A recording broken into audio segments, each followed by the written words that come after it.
తెలంగాణ రాష్ట్రంలో తొలిసారి earth university ఏర్పాటైంది. ప్రజాపాలన 2 ఏళ్లు పూర్తయిన సందర్భంగా కాంగ్రెస్ సర్కార్ ఈ యూనివర్సిటీకి doctor Manmohan Singh earth university పేరుతో ప్రారంభించింది. దీంతో చాలా మందిలో అనుమానాలు వ్యక్తమవుతున్నాయి. అసలు ఈ యూనివర్సిటీ వల్ల కలిగే ప్రయోజనాలేంటి? రేవంత్ సర్కార్ పట్టుబట్టి మరి ఎందుకు తీసుకువచ్చింది?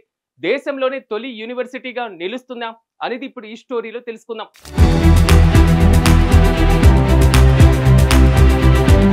తెలంగాణ రాష్ట్రంలో కాంగ్రెస్ పార్టీ అధికారంలోకి వచ్చి ప్రజాపాలన 2 సంవత్సరాలు పూర్తయిన సందర్భంగా ముఖ్యమంత్రి రేవంత్ రెడ్డి ఈ యూనివర్సిటీని ప్రారంభించారు. ఈ యూనివర్సిటీని కొత్తగూడెంలో ఏర్పాటు చేశారు. ఇందులో భాగంగా ముందుగా యూనివర్సిటీలో శిలా ఫలకాన్ని ప్రారంభించి ఆ తర్వాత బహిరంగ సభలో పాల్గొన్న రేవంత్ రెడ్డి ఖమ్మం జిల్లా కాంగ్రెస్ పార్టీకి కంచుకోట అని ప్రజాపాలనలో భాగంగా ఎర్త్ యూనివర్సిటీ ప్రారంభించామన్నారు. ఎర్త్ యూనివర్సిటీకి మన్మోహన్ సింగ్ పేరు పెట్టుకోవడం సంతోషంగా ఉందని, తెలంగాణ ఉద్యమానికి పునాది పడింది ఇక్కడే అని గుర్తు చేశారు. తెలంగాణ ఉద్యమం మొదలైన చోటే తెలంగాణ ఇచ్చిన ప్రధానమంత్రి పేరు పెట్టుకున్నామని కూడా తెలిపారు ముఖ్యమంత్రి.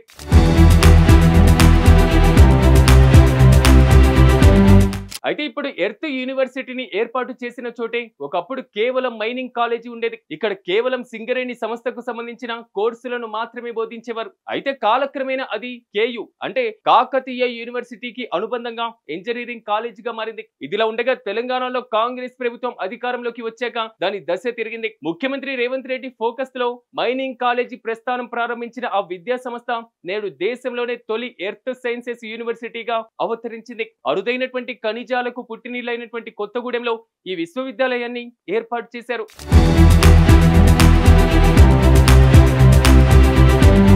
ప్రారంభంలో అంటే 1976 సంవత్సరంలో ఓయూ పరిధిలో కొత్తగూడెం స్కూల్ ఆఫ్ మైన్స్ పేరుతో ఈ కాలేజీ ప్రారంభమైంది. మొదట్లో ఇక్కడ కేవలం మైనింగ్ ఇంజనీరింగ్ మాత్రమే బోధించేవారు. అయితే అదే సంవత్సరం 6 సూత్రాల పథకంలోని నియమాల ప్రకారం ఓయూ సొంత నిధులతో స్వతంత్ర యూనిట్ గా అవతరించిన ఈ కాలేజ్ జియాలజీ కోర్సును అందించింది. అప్పటి నుంచి ఈ కాలేజీలో BE mining engineering, MSc geology 2 సబ్జెక్టులను మాత్రమే బోధించేవారు. అయితే 17 సంవత్సరాల తర్వాత అంటే 1993లో ఈ కాలేజీని కేయు పరిధిలోకి తీసుకువచ్చారు.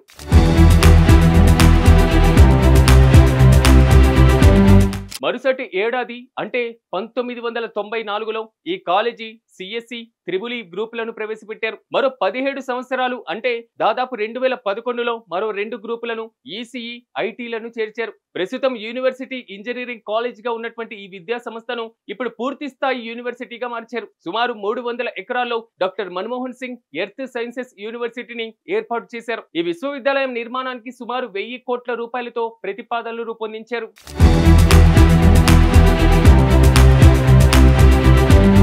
ప్రస్తుతం దేశవ్యాప్తంగా గుర్తింపు పొందిన యూనివర్సిటీలో భౌగోళికమైనటువంటి శాస్త్రానికి సంబంధించింది కేవలం 1-2 కోర్సులు మాత్రమే అందుబాటులో ఉన్నాయి. ఓయూతో సహా ఐఐటి, ఎన్ఐటి, బిహెచ్యు, ముంబై యూనివర్సిటీలో కూడా ఇదే పరిస్థితి నెలకొంది. అయితే కోర్సులు చదివిన వారికి దేశ విదేశాల్లో మంచి డిమాండ్ ఉండటమే కాక ఉద్యోగ, ఉపాధి అవకాశాలు అధికంగా ఉన్నాయి. దీన్ని దృష్టిలో పెట్టుకుని ముఖ్యమంత్రి రేవంత్ రెడ్డి కొత్తగూడెంలో ఎర్త్ యూనివర్సిటీని ఏర్పాటు చేశారు. దీనిలో ఈ సంవత్సరం నుంచే అంటే 2025-26 విద్యా సంవత్సరం నుంచే ఎన్విరాన్మెంట్ సైన్సెస్ కోర్సులతో పాటుగా బిఎస్సి, ఎంఎస్సి జియాలజీ కోర్సులను కూడా అందిస్తున్నారు. వీటికి సంబంధించి దోస్తు ద్వారా అడ్మిషన్లు కూడా జరిగాయి.